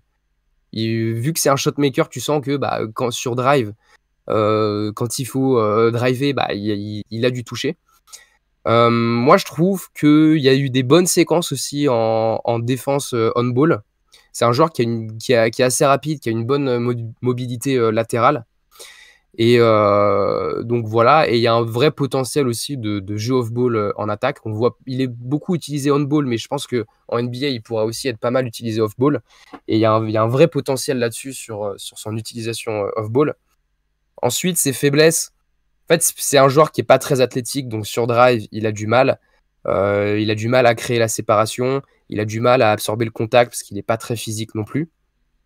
Il manque de coffre physiquement. C'est un joueur qui, je trouve que son free throw rate, il est quand même assez bas. Il est à moins de 25, je crois, sur la saison. Pas catastrophique, mais c'est pas non plus, c'est pas suffisant, quoi. Je trouve que c'est un joueur qui finalement, par rapport à sa taille, n'a pas beaucoup d'impact off-ball en défense aussi. Je trouve que c'est pas suffisant. Il y a un moteur qui est pas forcément ouf en défense. Des fois, c'est intéressant, mais des fois, voilà, il se fait avoir par un cut baseline ou par un cut backdoor, pardon. Donc, voilà. Et puis, je trouve que là, je suis allé regarder ses stats, mais tu vois, depuis 2 mois, c'est quand même un peu compliqué. Alors là, il y a eu 2 gros matchs qu'il vient de faire contre Texas A&M et Ole Miss. Mais finalement, quand tu regardes son adresse à 3 points sur les 15 derniers matchs, il y a eu il y a eu 4 gros premiers matchs dans sa saison. Mais depuis, c'est seulement 31% à 3 points. Il y a un true shooting percentage de 52. Donc, il y a quand même un gros volume. Donc, il est à 18 points par match. Mais voilà, il y a une efficacité. En fait, ça reste quand même un joueur, quand le shoot il rentre pas, on a un joueur qui a du mal à être efficace sur les autres compartiments du jeu, quoi. Donc, maintenant, franchement, c'est un des plus gros talents de cette draft. Dans la plupart des boards que je vois, il est top 6, top 7. Je pense qu'il sera pris dans ce niveau-là parce qu'un joueur aussi talentueux sur le shoot, il y a des équipes qui voudront pas le laisser. Et ce qui est intéressant pour Trey Johnson, c'est que si jamais il glisse un peu à la draft, je pense qu'il peut faire beaucoup de bien à certaines équipes, comme tu vois le Thunder qui a le pick des Sixers. Je pense qu'au Thunder, il peut faire beaucoup de bien. Et ça peut être aussi un joueur quand tu es, je sais pas, Washington ou une équipe qui tank. En fait, tu le prends et tu sais qu'il y a des choses très intéressantes, tu vas le responsabiliser et tout. Et vu qu'il a du talent, ça peut devenir un super joueur, quoi. Ouais, parce que dans tout ce que tu as cité, tu l'as laissé sous-entendre, mais il ne semble pas que tu l'aies dit complètement. De ce que j'avais vu, j'avais l'impression qu'il y avait un peu de handle en plus, pour le coup. C'est un joueur qui peut être responsabilisé sur le pick, parce que tu as un peu de pull-up et un peu de handle, non? Ouais, je trouve pas qu'il a un handle incroyable, mais il a pas non plus un handle mauvais, donc c'est un handle qui passe, quoi. Ok, d'accord. Ok. J'espère, t'en penses quoi, toi de lui? Je crois que j'avais vu que tu l'as 6ème sur ton. C'est ça. Je crois que j'avais 5 en début de saison, 6ème, ça bouge pas. Je pense pas le voir plus haut, je pense pas forcément le voir plus bas. Pour moi, c'est sa range. Je suis d'accord avec tout, notamment sur le côté passing game. Je trouve qu'on l'a vite comparé à Cam Thomas parce qu'il y a le côté shot making presque élite. Et du coup, ça parle de Cam Thomas, mais Cam Thomas, faut pas oublier que surtout en NCS, c'était un trou noir. Il faisait aucune passe. Certes, Trey Johnson, c'est un joueur qui a pensé à scorer, mais ça veut pas dire non plus que c'est un joueur qui va faire aucune passe. Il y a des lectures plutôt intéressantes. C'est pas un joueur en tout cas qui va oublier de faire la passe juste parce qu'il va scorer. Mais effectivement, quand il prend le ballon, sa première idée c'est de scorer. Mais ça n'a pas forcément un défaut. Je trouve qu'il est très bon en fait dans son scoring. Il a vraiment une confiance en lui qui est assez exceptionnelle. Ou des fois, c'est juste sorti d'écran, pull-up. Et malgré un contest qui peut être très bon, en fait, la forme du shoot ne peut pas changer. Il y a ce côté confiance en lui. Pour le côté off-ball, je suis aussi d'accord. On l'a vu en FIBA, il évolue un petit peu plus off-ball et je pense que l'équipe de Texas aussi est assez faible. Et du coup, ils sont un peu obligés de le responsabiliser on-ball. Et du coup, ce sera un joueur beaucoup plus de catch and shoot et beaucoup plus de système. Un peu comme pourrait être utilisé la Todd Connect. A été utilisé la Todd Connect saison de Lakers. Donc, quand on parle de joueur de complément, pour moi, ça marche bien là-dedans, dans le sens. Il aura ce petit système. Il ne faudra pas le laisser ouvert trop à 3 points parce que je pense que le 3 points peut monter avec moins de pull-up peut-être et plus de catch and shoot parce que du coup, je pense qu'il Il sera moins responsabilisé, ouais. il est trop sur ses pull-ups parce que aussi, effectivement, la rim pressure fait qu'il n'est pas assez athlétique pour aller au cercle. Du coup, des fois, il va un peu trop se conforter avec du pull-up. Et en même temps, sur ce pull-up, il n'a pas un mauvais chiffre. Là, je regardais sur Synergy, c'est du 40% sur les pull-ups, donc c'est pas mauvais. Mais ça veut aussi dire qu'il y a un manque de toucher. Donc c'est un joueur qui est effectivement un petit peu limité. Mais dans son compartiment du jeu de shooter off-ball et shooter plutôt intelligent, en plus dans sa lecture d'écran, je trouve. C'est-à-dire que tu as une zoom action, il sait déjà la faire, je pense. Il n'y a aucun problème là-dessus. Il saura quand prendre le shoot. La mécanique est bonne, donc j'aime bien. Et sur la défense, pareil, je suis d'accord. Il y a des séquences bien et des séquences où assez décevant. Il peut parfois avoir une tendance là chez ces joueurs arrière ailiers qui aiment bien avoir la balle en main mais qui manquent un peu de handle et qui n'ont pas trop d'accès au cercle, de prendre beaucoup de mi-distance, beaucoup de pull-up à mi-distance, qui a vraiment un tir un peu bagnant NBA. Est-ce que j'espère il y a un peu ce côté-là chez lui de surutilisation du pull-up à mid ou finalement on le retrouve pas tant que ça? Je regarde, on a 47 cette saison. En volume? Donc ouais. Ah, c'est beaucoup. Ouais, c'est énorme. Ouais. Ouais, c'est énorme ça pour le coup, ouais. Ok. Ok. Est-ce que vous voyez d'autres éléments, Paul? Tu vois d'autres choses à dire sur lui ou pas? C'est un joueur qui marche pas mal à la confiance. Il a eu un peu du mal là dernièrement sur son shoot, mais tu vois, là, il sort de deux gros matchs comme j'ai dit. Donc, ouais, c'est un joueur qui est dépendant de son shoot, quoi. Donc, quand le shoot y rentre, il est vraiment. En NCAA, il est indéfendable. Et quand le shoot rentre pas, il se frustre un peu. Donc, après, il est jeune, hein, c'est normal, c'est des défauts de mec un peu jeune, mais c'est un joueur, tu sais ce que. Enfin, c'est un joueur assez safe, je trouve. Mais ouais, je sais pas si le plafond est si élevé que ça, quoi, avec Trey Johnson. Sur ce genre de profil, on sait que le fait de se rassurer avec de la défense et de savoir que défensivement, de toute façon, ça va passer, tu vois, sur ces profils de shooter, souvent ça te fait pas mal monter quand même dans la draft. Vous avez dit, il y a des flashs en défense, c'est un peu inconstant. Est-ce que sur ce que vous voyez, vous vous dites, ouais, en fait, c'est inconstant parce qu'il y a une forme de jeunesse, mais bon, à terme, il a tout pour être un bon défenseur? Ou est-ce qu'à l'inverse, vous vous dites, ah, il est déjà peut-être une forme de plafond défensif et ça risque de toujours être un mec un peu limite? Un petit peu, c'est pour ça que moi je vois pas forcément comme un starter, tu vois, ou un mec un peu. C'est pour ça que je comprends le Cam Thomas, où en fait Cam Thomas c'est très bien parce que dans une équipe qui ne gagne pas des matchs, mais tu vois que je pense que quand il faut être compétitif, c'est un joueur assez limité. Et dans ce côté, effectivement, le profil est assez facile à cerner, selon moi en tout cas. Ok. Du coup. On se fait le même truc si vous aviez un joueur avec lequel le comparer. Alors, j'ai pas mal entendu Cam Thomas. Est-ce qu'on est toujours là-dedans ou est-ce que vous voyez quelqu'un d'autre? La meilleure que j'ai trouvée, moi, c'est Alan Houston. Ok. Ok. Ceux qui se rappellent d'Alan Houston, putain, Donc ancien joueur. beaucoup plus off-ball, du coup, pour le coup, C'est un, Alan Houston quand même. c'est un joueur des Knicks, c'est des Knicks, non des Knicks tout court, Alan Houston. Il y a un site, il y a quelqu'un qui a lancé ça là, juste sur Twitter, un site qui compare avec pas de stats et ouais, ce qui revenait c'était Alan Houston et j'ai plus trop les noms. T'as quelqu'un, Je peux te toi, chercher. Paul, de ton côté? Moi, j'ai Bénédicte Mathurine en moins athlétique quand même. Ok. Sur ce que vous me décrivez, j'ai l'impression qu'on n'était pas loin d'un Treman, mais peut-être en plus grand quand même. Pour le coup, mais après je l'ai moins vu jouer que vous, donc c'est vraiment une comparaison qui est plutôt liée à ce que vous venez de décrire. Mais si on passe sur notre dernière catégorie, ces joueurs-là qui quand même depuis quelques années, on en avait parlé d'ailleurs dans ce fameux podcast, donc depuis quelques années quand même ont énormément repris en cote, c'est les intérieurs, avec une variété de profils qui est acceptée désormais en NBA qui est quand même plus grande qu'il y a 10 ans, où on avait un peu que des clones, c'était un peu l'attaque des clones, les intérieurs, maintenant on arrive à avoir des choses différentes. Pareillement, deux joueurs qu'on va vous présenter. Qui prend la main en premier, messieurs? CJ McCollum, pardon, le joueur que je cherchais dans les comparaisons Ok, là. ok, bah, si Les vous trois avez- qui C'est reviennent ça. là dans le comparateur, c'est Klay Thompson, Alan Houston et CJ McCollum. Ok, ok, très bien. On, on passe sur le pivot. Qui Ouais, se lance en premier vas-y, pour tenter le pivot? vas-y, j'espère. Je pense que les deux pivots qu'on va évoquer ils sont à peu près dans la même range pour le coup, donc on est entre 7 et 15 ou un peu plus haut pour le mien. On va parler de Derrick Quinn, joueur qui jouait du coup à Montverde avec un certain Asa Newell et un certain Cooper Flag, donc une fac qui avait de toute façon ils ont toujours eu des joueurs assez forts et une fac aussi, ça va être important pour plus tard, qui est connue pour développer les bigs de façon plutôt intéressante avec du développement on-ball et de playmaking. C'est-à-dire qu'on a vu des joueurs comme Scotty Barnes, on a vu aussi des Cade, donc souvent des joueurs assez grands en tant que ball handler.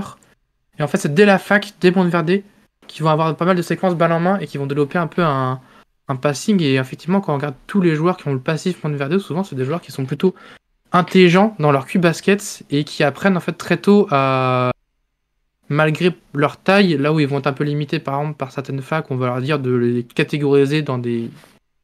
On va les catégoriser. C'est pas le cas du coup de Montverde. Et c'est assez important parce que du coup, Derrick Quinn, c'est un poste 4-5 du coup, pour le coup qui est très bulky, qui est très large. Euh, Il y a un côté, attention, hein, entre guillemets, mais il y a un côté de Marcus Cousins dans le physique, très large, centre de gravité assez haut, et qui est capable de faire du bully ball tout un match. Euh, il a surpris, je pense, parce qu'on n'avait pas forcément un joueur aussi bon en high school en défense, et en même temps, il était caché par des mecs comme Azanouel et Cooper Flag, qui aident parce que quand t'as des monstres physiques et défensifs autour, c'était assez fort.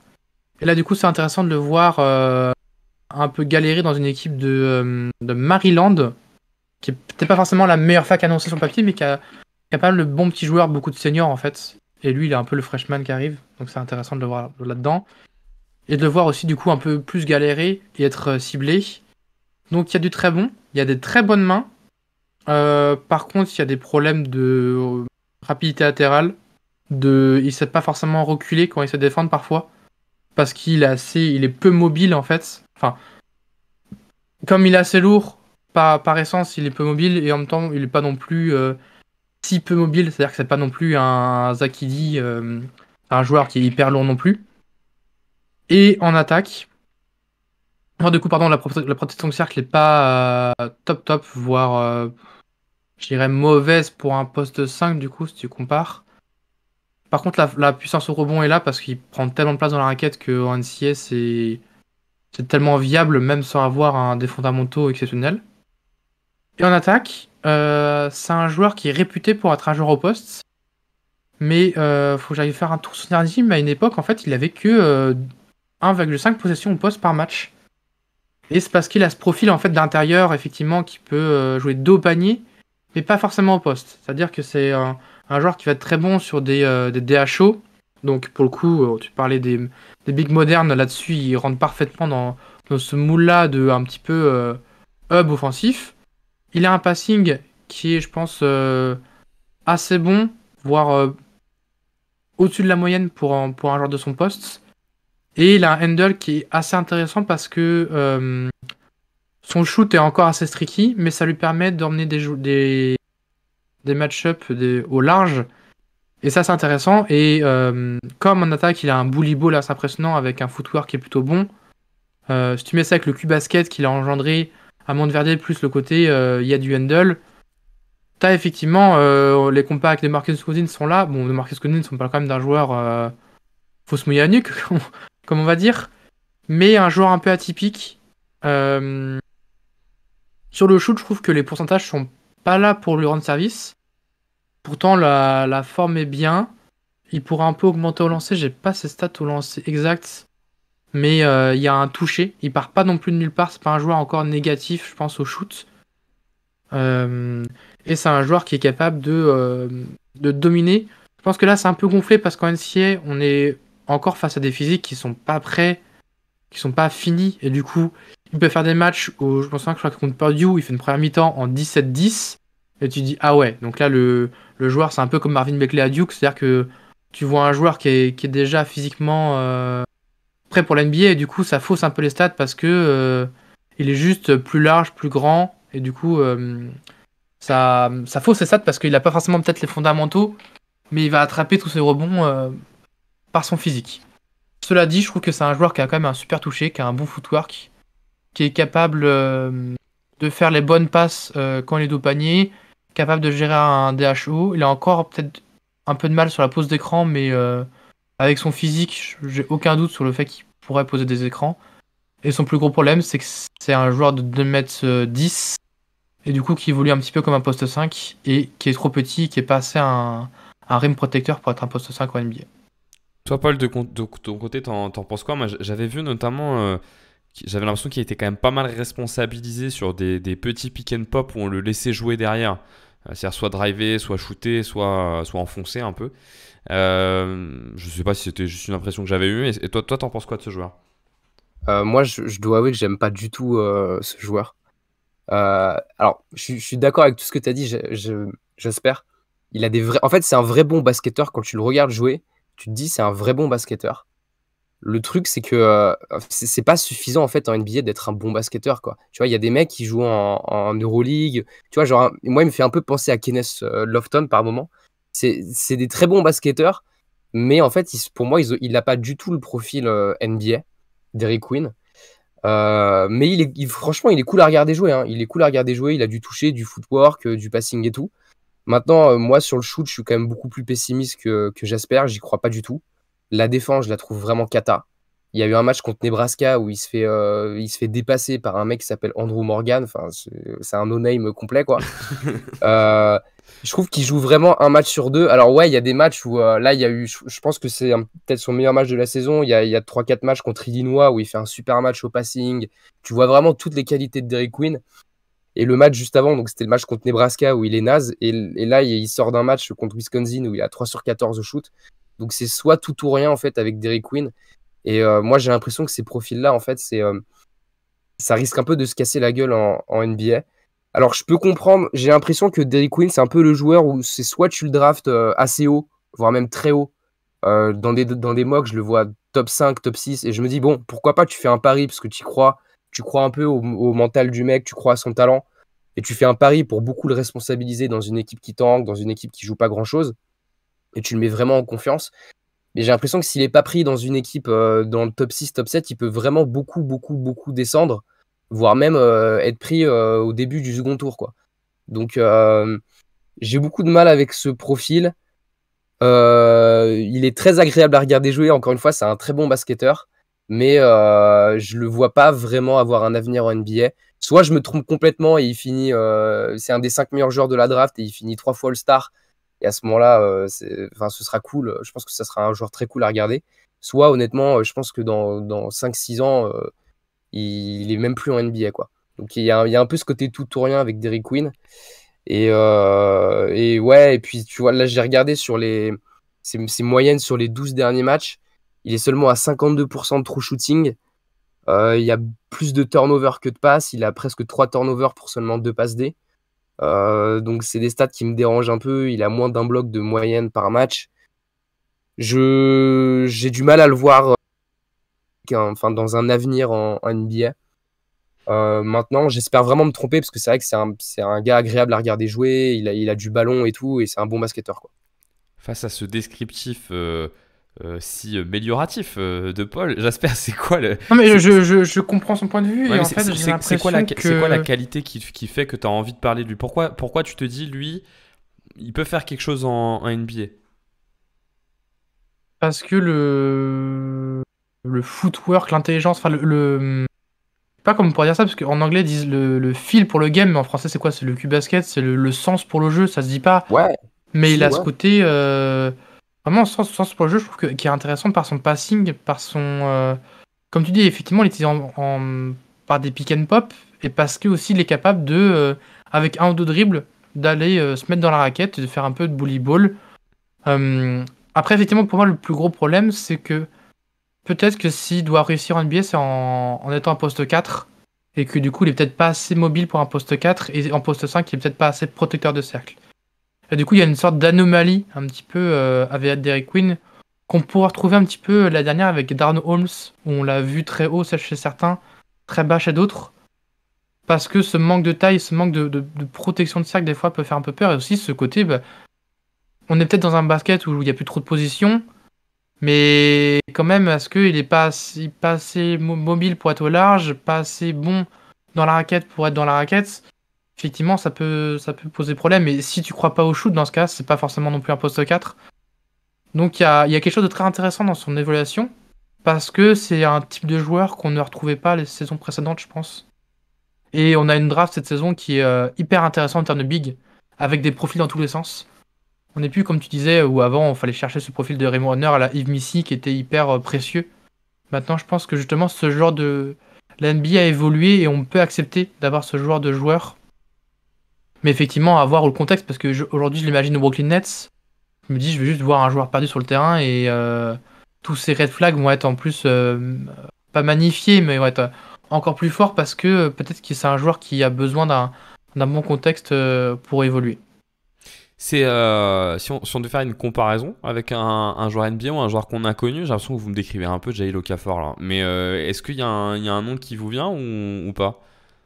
J'en ai pas. Je vais voir ça. Attends, J'espère je désespéré de compare, m'entendre dire Jahlil Okafor. Il dit putain, je fais tout pour le défendre, il me sort Jahlil Okafor. Non, mais pour le coup, c'est le joueur que j'ai mis le plus de temps à ranker, pardon, par rapport à tous les autres de Symbiose, parce que j'étais en mode, je ne sais pas quoi faire de ce joueur, parce que Ouais. j'ai tellement de pensées négatives et de positives que j'ai du mal à me dire, est-ce que je le mets second tour, je le rank pas, parce que des fois j'y crois pas, des fois j'y crois, et du coup je me suis retapé beaucoup de films parce que j'ai eu beaucoup de mal avec son profil, quoi. Et du coup, t'as une comparaison avec un joueur ou Paul, hein, si Je suis en train de faire le comparatif là sur internet, mais sinon de tête là c'est En fait, soit t'es gentil et tu le compares à Randle ou Sabonis, ou ouais. soit t'es pas gentil et tu le compares à Marvin Bagley, Okafor ou Kenneth Lofton, quoi. Oui. Voilà. Le raid, j'ai un peu grand. Ça me fait penser à quand j'ai passé mon bac d'SVT, je suis sorti de la salle, je dis à ma mère, j'ai entre 5 et 15. J'ai l'impression qu'on est un peu là-dedans, quoi. Bah ouais, quand tu vas dans le comparateur là, donc ça calcule du coup les pourcentages de blocs, pourcentage de turnover, pourcentage de usage, offensive win share, defensive win share, enfin free throw rate, plein de stats en gros. Et tu trouves sur des Arvidas Sabonis, de Marcus Cousins, quoi. Mais bon, ou du Sean Kemp, quoi. Mais bon, tu vois, c'est des profils, c'est très large en fait, c'est histoire de de classifier, effectivement, il y a du Sabonis comme il y a du Kenneth Lawton Jr., quoi. Non mais clairement on est sur un Comme il y a gars, du Okafor. on est sur un gars qui, donc de ce que je comprends, a des vraies qualités offensives, mais il faut qu'il prouve qu'il a une capacité à être un peu un hub ou un peu une pièce centrale de l'attaque, sinon ça sera compliqué. On peut Sinon, c'est penser, Greg Monroe, peut-être à la limite. ouais, on peut penser à Hassan Un joueur Brown aussi, anachronique. qui a un peu ce profil-là aujourd'hui dans la NBA actuelle, Ouais. quand ça tombe du bon côté quoi. En fait, Ouais. Pour le coup, il a de la chance dans le côté où il arrive au bon moment de la NBA parce que je suis d'accord. Ouais. on est un peu en train de redéfinir, je pense, le rôle de pivot. Enfin, de big man plutôt, on va dire.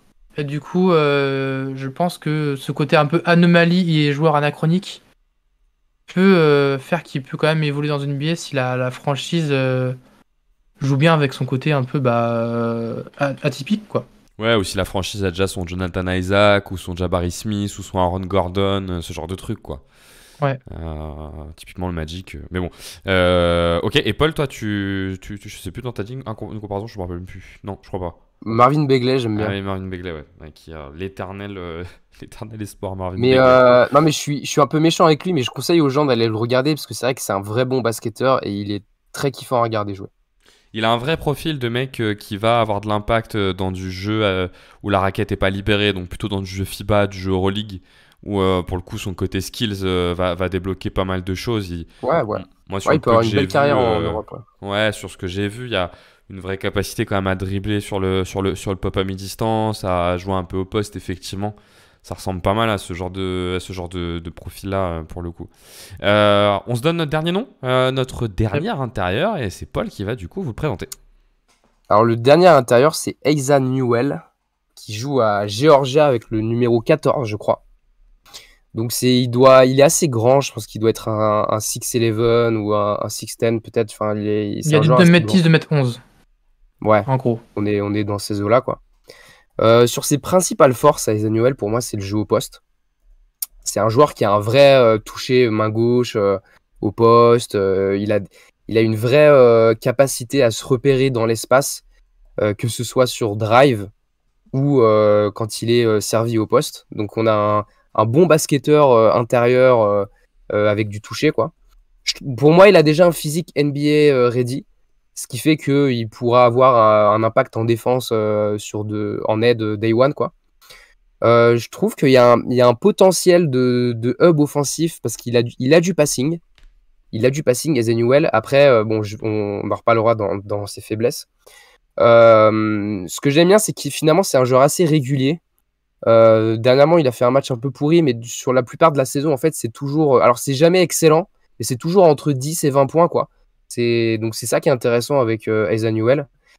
C'est un joueur qui met beaucoup d'énergie aussi au rebond offensif, donc ça, c'est cool. Il y a un potentiel de shoot. Alors, je crois qu'il les a pas mis sur ces 2 derniers matchs, ces shoots. Je vais aller regarder, mais sur la deuxième partie de saison, il était à plus de 40% à 3 points, pas sur un gros volume, mais voilà, il est capable de rentrer ces 3 points, quoi. Maintenant, sur la saison, il est quand même à 28%, donc c'est vrai que c'est pas ouf. Donc voilà pour ses forces. Ensuite, ses faiblesses, c'est quand même un gars qui manque de longueur et qui manque de vertical pop, quoi. Tu sens qu'il a du mal à décoller, quoi, du sol. Je trouve qu'il a un défaut aussi. Alors, il prend des rebonds offensifs, mais il prend pas assez de rebonds défensifs, ce qui fait qu'il a quand même un offensive rebound percentage qui est supérieur à son defensive rebound percentage. C'est quand même un peu problématique. J'ai vraiment sur short roll par moment. Je trouve qu'il y a il y a beaucoup de déchets à la passe sur short roll. C'est en défense. Je pense en aide, il est vraiment intéressant, mais c'est pas vraiment un rim protecteur. Et j'ai quelques doutes aussi sur du switch, quand il doit switch sur des meneurs, même s'il y a des bonnes séquences. Moi, j'ai quelques doutes. Et j'ai aussi des doutes sur la défense sur pick and roll, parce que voilà, manque de taille. Enfin, il n'a pas vraiment le profil d'un rim protecteur. Donc, on a un profil intéressant, Ezenuel, qui sera pas pris ultra haut. Je pense pas qu'il sera pris dans un top 6, top 7, mais je pense qu'il sera loterie, parce que voilà, il y a plein de qualités. Et je le vois assez bien avoir déjà un rôle intéressant dans une équipe compétitive, pas forcément une équipe très très compétitive ou contender, mais une équipe du milieu de tableau où en fait il apporte directement. je sais pas, tu vois, à Minnesota à la place d'un Julius Randle ou Ou aux alors Lakers ce à serait la place Nasrid de dans le Jackson 5. Hayes. De qui? Je dis aux Lakers à la place de Jackson Hayes. Bah, tu sais qu'il est peut-être déjà bien meilleur que Jackson Hayes, Bah, quoi. c'est Donc, bien pour ça que je dis ça, mais tu vois, sur ce rôle un peu de pivot remplaçant et puis qui peut jouer un peu avec le pivot titulaire. ouais, Qui voilà, va- qui peut apporter si t'as un manque un peu sur le ou aux Kings, tu vois, parce qu'ils n'ont pas une raquette sur le banc très forte. Donc il a sa place hein, dans plein d'équipes compétitives, Newell. Donc un profil intéressant, moi j'aime bien le regarder jouer, je trouve qu'il y a des choses intéressantes. Maintenant, je sais pas s'il a un plafond si élevé que ça, quoi. Tu peux peut-être ajouter, après je laisse la passe à Jasper pour dire ce qu'il en pense, mais un élément qui moi me semble important, ce que j'avais vu moi dans les noms que vous m'aviez cités, c'était celui qui m'avait le plus enthousiasmé donc, quand j'avais un peu regardé. Et j'avais trouvé notamment qu'il avait j'avais l'impression qu'il avait un gros volume de jeu. Un joueur qui se déplace énormément, qui fait du cercle à cercle, quand il est sur le terrain, t'as l'impression que tu vois un peu que lui, quoi. Mais je laisse la place à Jasper pour compléter. Bah, pour ceux qui avaient regardé Alexandre Sarr en FIBA, je crois qu'Azanuel l'a bien. Je sais pas comment dire ça sans être vulgaire, mais Il a il a boxé, fait une quoi. ouais, il a fait une grosse impression. Je me souviens Ouais. que dans les matchs FIBA États-Unis-France, là, il avait emmené au large tout le match. Le handle, Alexandre Sarr n'avait pas à suivre. Et pourtant, Alexandre Sarr est assez mobile. Et il avait vraiment impressionné par sa capacité, en fait, assez jeune, à avoir un bon handle et effectivement à avoir ce côté où il fait des cuts dans tous les sens. Il a un vrai volume de jeu. Et encore une fois, école Monteverde, en fait. Je pense que là où c'est intéressant, c'est que bah, il a évolué avec des mecs comme Cooper Flagg et Derek Quinn, qui ont des mecs qui ont besoin de beaucoup de ballons. Et que du coup, tu sens qu'il a ce côté où, par son rebond offensif, par ses cuts, il a besoin d'être présent et d'être impactant. Je suis peut-être beaucoup plus positif en défense. Moi, j'aime beaucoup sa défense, surtout off-ball. Je trouve que des fois, il y a des vraies séquences de lecture sur les lignes de passe où je me dis c'est hyper intéressant. Et chaque match, en fait, il va te faire un petit style sur pas un meneur, mais sur un joueur qui a le ballon et qui se retrouve avec le ballon. Et en fait, Azanuel va directement le reconnaître. Et ça va être un petit style et c'est un petit dunk. Et en fait, sa plus grosse qualité, c'est sa production. Sa production constante. On parle d'un mec qui a 18 points de moyenne et qui, malgré des pourcentages à 3 points qui ont. À un moment, je crois qu'on était à 10, à un moment, on est revenu à 40. Malgré ce pourcentage de tir qui était un peu très fluctuant, il est toujours resté en fait à sa quinzaine de points. Et ça veut dire qu'on va avoir un mec en fin de saison entière qui va tourner à 18 points avec une bonne quantité de rebonds, des bons styles. Et je pense que du coup, il a un peu ce côté qu'on pour trouver avec Kelly Ware l'année dernière. Ouais, je pensais à Il y avait lui quelques aussi, ouais. questions. Mm. Et en plus, Polo en parlait en disant il sera pas dans un contender, mais il peut rendre service. Pour le coup, c'est un peu ce que fait maintenant Kelly Ware avec le Heat. Joueur qui a passé un peu sous le radar. Mais au final, quand on va regarder la production, c'est vrai que dans l'analytics, en fait, c'est hyper régulier, c'est hyper constant. Il y a des vraies qualités il peut produire sans forcément être impressionnant. C'est-à-dire qu'il va te sortir un 15-8 sans forcément être impressionnant parce que les petits paniers, par exemple le match contre Murray Ball, c'est 4 fois il emmène Murray Ball au large, il fait 2 petits dribbles, il fait un petit hook shot. C'est pas le basket le plus sexy, mais c'est un basket qui produit des paniers. C'est intéressant d'avoir un joueur qui est aussi est capable d'aller au large et du coup je le mentionnais dès sa jeunesse, dès son côté FIBA où il a vraiment été impressionnant contre Alexandre Sarr, pardon. Mais effectivement, on a encore un peu le problème que Derek Quinn, c'est est-ce que c'est un poste 4, est-ce que c'est un poste 5 trop petit pour être un poste 5 et pas assez large. Je pense qu'il est assez vertical quand même, je trouve que physiquement et athlétiquement il est là. Pardon, athlétiquement, pas physiquement justement. Où il doit prendre du muscle, il va être poste 5. Et poste 4, un peu trop grand. Du coup, j'ai un peu ce problème un peu à la Brandon Clark.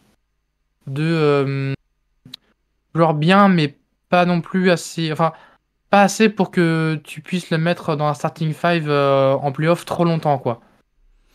Moi, je trouve que, tu vois, dans cette NBA faudrait qu'on en parle, d'ailleurs, peut-être Paul un jour dans un podcast, mais on a un vrai retour des double bigs à l'intérieur quand même. Il y a de plus en plus d'équipes qui choisissent de repartir sur des double bigs à l'intérieur, qui acceptent de sacrifier un peu de spacing parce qu'elles gagnent beaucoup de volume au rebond offensif, elles gagnent beaucoup aussi de protection de cercle. Moi, ce que j'avais vu, c'est un mec qui bouge partout, qui est tout le temps présent partout. En fait, il me fait penser. J'ai l'impression que si Joachim Noah était un joueur en 2025, ce serait lui. Alors, il a pas du tout les mêmes qualités. Hein. Il a pas du tout les mêmes qualités, mais je sais pas pourquoi. Il y a un truc qui me fait penser à ça. Qu'est-ce qui pourrait le faire passer, selon vous, de. Tu vois, Paul, je te pose la question. Qu'est-ce qui pourrait le faire passer de. Allez, c'est un loterie. Ah, en fait, non, c'est un top 5, top 6. Est-ce que c'est des qualités qu'il doit développer lui, ou est-ce que c'est plutôt le sens dans lequel va la NBA qui fait que en fait, son profil peut faire de lui un top 5-6, quoi? Ouais, c'est une bonne question. Peut-être plus de responsabilité on ball. Parce que le match contre Murray Balls, c'est vrai qu'il est sympa parce que je trouve qu'en première mi-temps, il y a un gros impact en défense sur de l'aide, quoi. Et finalement, à la fin du match, il a quand même eu du mal à défendre sur Murray Balls. D'ailleurs, les deux avaient un peu de mal à défendre sur l'un et l'autre. Et sa défense à Newell sur le PNR en fin de match, elle était quand même pas très bonne, voire même mauvaise. Mais je sais pas, peut-être vraiment du coup devenir un gros shooter, quoi, mais j'ai du mal à croire que c'est d'un coup du volume. C'est plus de responsabilité on ball ou alors beaucoup plus de volume au shoot pour qu'il soit pris peut-être dans un top 5, top 6, quoi. Toi, Jasper, tu vois un truc, Je suis totalement d'accord. Ouais, t'es complètement d'accord avec Je ça. trouve que le côté off-ball en attaque comme en défense, c'est hyper intéressant. Et ce côté moteur plus sens du jeu, parce que je le rappelle encore à nouveau, mais il a joué avec Derrick Queen, qui est un joueur qui prend énormément de place. Et du coup, tu sens qu'il a déjà ce côté où il peut potentiellement jouer avec un autre big, avec un autre grand, par exemple avec... je peux penser à un mec comme Victor. Bon, forcément, Victor, c'est le meilleur big, donc c'est toujours facile, tout le monde peut jouer avec Victor, tu vois. Mais ou même avec Sabonis, tu vois, tu peux faire une sorte de fausse raquette peut-être avec Sabonis. Et du coup, à ce côté, il peut se rendre utile par son côté off-ball. Mais si c'est uniquement par des cuts et du rebond offensif, il faut qu'il y ait le shoot. Parce que sans ça, c'est trop peu. Le passing, il y a un petit peu de passing. Et ce qu'on voyait justement, pareil, avec Coleman Verde, mais c'est pas un passing aujourd'hui qui est assez sûr pour que tu dises que c'est un connecteur. Il a bien la gueule quand même d'un joueur qui collerait hyper bien avec Victor, hein, quand même. Hein. Oui. Sur ce genre de poste 4 qui viendra apporter un peu de défense et qui, ok, a pas peut-être le shoot encore complètement, mais il peut se développer, mais par contre peut avoir le flash au cercle, peut recevoir des passes de Victor et attaquer le cercle derrière, ou peut-être parfois jouer le pick un peu avec lui. Je trouve qu'il c'est un peu, du coup, là, le profil un peu de Souchon, en fait. Bah, c'est ce que j'allais dire, ouais. Que je déteste, mais oui. Bah là, du coup, dans le comparaison, il est quand même Nance... plus grand et plus long que Sochan, hein, pour le coup. Hein, ouais. Quand même, hein, ouais. Plus de skill. Ouais, bah, 2m10, 2m11, donc effectivement, est-ce que pour un poste 4, 2m11, maintenant, c'est trop grand pour l'NBA, ou est-ce que justement, on tend à avoir ça? Et tu peux te dire, en fait, que par exemple, pour Pistons, tu fais ta raquette, ah ouais, bon, à voir Jalen Duren, c'est peut-être pas mal, hein. C'est ça. Carrément, ouais. Jalen Duren qui a des lacunes, du coup, lui, il peut aller un peu les compenser avec ses qualités off-ball. Enfin, il y a des choses intéressantes à faire avec Asa Newell, et je pense que c'est le mec où on n'entend pas trop parler. Mais en fait, c'est aussi la combine. On va voir qu'en fait, il va avoir des mensurations peut-être un peu plus hautes qu'on avait prévu. Il va peut-être faire 2m13. Il va y avoir des tweets de Givoni qui ont fait, mais le mec, en fait, il est en 18-9 depuis le début de saison. Et même si le shoot est pas là, les productions est là. Et du coup, comme par hasard, de ce coup, tu vas le revoir pop en loterie. Et c'est un joueur qui va partir en fait entre 8 et 11, un peu comme Ware l'année dernière, quoi. Ouais, et puis tu sais qui a déjà vécu des compétitions internationales, qui a de base dans son jeu énormément de volume, qui peut avoir bien le profil circuit, où tu fais le combine, en fait tu vois que lui pendant les pick-up du combine, quoi, et donc du coup tout de suite il grimpe, quoi. Si vous deviez le comparer à quelqu'un, ça serait à qui d'ailleurs? Moi j'avais... Brandon Clark, moi j'aime bien. Mais c'est peut-être un peu bas pour lui parce que il y a du Larry Nance sinon, donc côté un peu effectivement faux poste 4, faux poste 5. Moi je m'étais noté le Horford de Wish. Ah oui, d'accord. Putain, super. Ah si, moi j'ai mis Kai Jones plus. Qui ça? Bon, Kai Jones. Ouais, okay. Mais en meilleur, parce que Kai Jones il a une carrière compliquée quand même. J'ai même pas Kai Jones. En dehors de temps. J'ai même pas Kai Jones. Il est au Clippers maintenant. L'ancien des Hornets là. Kyle Jones. Ah, Kyle Jones. Ah, pardon, je croyais Kyle Jones. Ah, qui est au Clippers aujourd'hui. Ah oui, mais c'est un vrai pivot pour le coup. Oui, d'accord, ok. Kyle Jones, c'est pas non plus super grand, je crois. Hein. Ouais, mais alors là, putain, si c'est Kyle Jones, ça serait con de le prendre en 7. Hein. Pour le coup. D'accord, ok, d'accord. Donc, tu disais qui, Paul? Excuse-moi, j'ai zappé. Le Al Horford de Wish. En fait, c'est Al Horford, mais qui fait tout moins bien que Al Horford, quoi. Et qui est quand même, qui me fait un peu penser à Al Horford. D'accord, ok. Il aurait presque Quoi, plus là te faire penser à Josh Smith en moins athlétique, quoi. Mais bon, c'est pas la bonne version. Pour le coup. Ok, très bien. C'était bien là de pouvoir présenter ces 6 profils. On s'était dit qu'on se faisait, mais alors vraiment, on passe pas 10 ans pour les décrire. Quelques petites mentions honorables que vous auriez aimé citer. Allez, je vais vous donner une petite rigueur. Vous en donnez 3 chacun. Max de mentions honorables. On le décrit en 2 phrases. Il faut donner envie un peu. Hein. Et on est les Américains là. On va être dans la miniature là. Je vais dire Colin Murray Balls parce que c'est Draymond Green en meilleur. Ah, Il n'y a pas plus claqué que ça là. Oh, c'est bien vendu. C'est très très bien vendu. Okay. Juste cet extrait là, tu vas pouvoir le sortir tout le temps. Ah ouais, alors si là, je vais le sortir. Il va être dans le générique. On peut faire chacun, on peut faire un ping-pong si tu Ouais, veux. vas-y. Moi, Thomas Sorber, peut-être qu'on en reparlera peut-être plus tard et tout, mais j'aime bien le profil. Un peu limité, mais il me fait un peu penser à du Wendell Carter Jr. en début de carrière. Donc j'aime bien, je suis sûr qu'il aura une carrière en NBA. Attention à pas le prendre trop non plus, mais c'est un bagarreur, j'aime bien le profil. Un bon tonton dans Pareil. la raquette. Ok. J'aime beaucoup.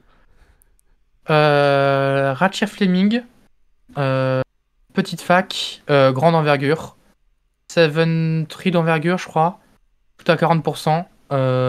C'est le profil parfait du stretch 4 qui, physiquement, en défense, est le parfait roamer. Ok. Paul. Moi, je vais citer un mec que j'aime pas, qui s'appelle Egor Demin. Je le vois beaucoup trop dans la plupart des mocks. J'aime pas vraiment le profil, mais il a un vrai passing, c'est un très bon passeur, mais pour moi, il a beaucoup trop de difficultés sur drive et en défense et au shoot aussi. Donc, mais bon basketteur, mais j'ai du mal à croire qu'il ait une bonne carrière en NBA, quoi. Denis Avdija en défense, quoi, en gros. Josh Giddey avec encore moins de shoot, quoi. Laissant le dribble, laissant la passe. Un genre de basket, quoi. Ouais, j'espère. Sans qualité. À ton tour, j'espère. C'est marrant, j'hésite du coup là. Comme c'est mon dernier nom, j'ai un petit peu de. Allez, je vais un petit nom. Chet Baker-Mazara, qui a un petit coup de cœur, joueur de Auburn. Il va avoir 26 ans le jour de sa draft, donc assez compliqué quand même niveau âge. Mais en gros, c'est Vince Williams Jr. C'est playmaker sur les ailes, shoot à 40%. Portoricain, donc joueur très marrant parce que il peut être un peu fou dans sa tête. Et joueur kiffant parce que c'est le deuxième meilleur joueur de la meilleure équipe d'NCA. Ok. Ouais, physique très très frêle malheureusement, parce que c'est vrai que il est cool à regarder en attaque, ouais. Paul, le dernier. C'est un joueur qui peut faire beaucoup de fautes flagrantes par match et en même temps haranguer le public ou être détesté. Enfin, voilà. Paul, le dernier.